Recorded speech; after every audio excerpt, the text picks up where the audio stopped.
Bonjour, aujourd'hui je vais vous présenter mon composteur réalisé à partir de bois de palette. Donc ce sera une petite vidéo à partir de photos au cours de la réalisation. Une fois la palette démontée, on rabote les planches afin d'avoir une belle surface. Les personnes n'ayant pas de rabot peuvent aussi poncer les planches à l'aide d'une ponceuse à bande ou d'un abrasif quelconque.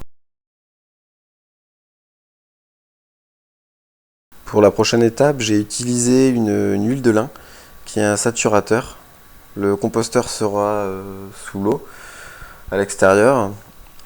Donc j'ai appliqué l'huile de lin sur l'ensemble des planches que j'ai bien laissé sécher 24 heures. L'huile de lin est appliquée au pinceau, le surplus séché avec un chiffon. Et donc j'ai répété l'opération 2 à 3 fois, c'est-à-dire 2 à 3 couches. Ensuite on découpe les planches en fonction de la largeur et de la profondeur que l'on souhaite pour le composteur. On viendra visser ces planches sur 4 tasseaux qui sont sélectionnés en rouge sur la photo, entourés en rouge. Concernant l'espace entre les planches, moi j'ai utilisé une cale.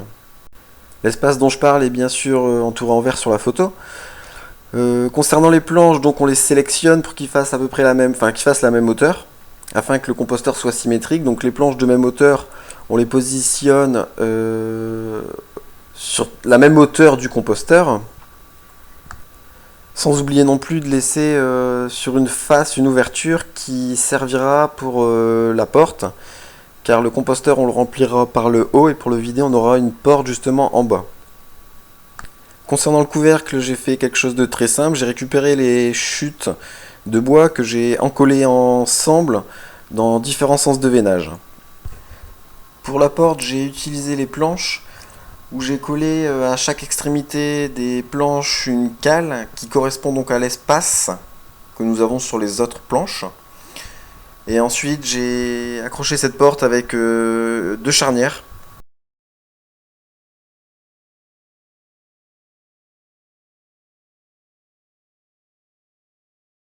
Voilà, mon composteur est donc terminé.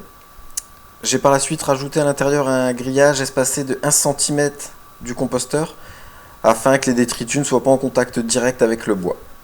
Bon bah j'espère que cette vidéo vous aura plu.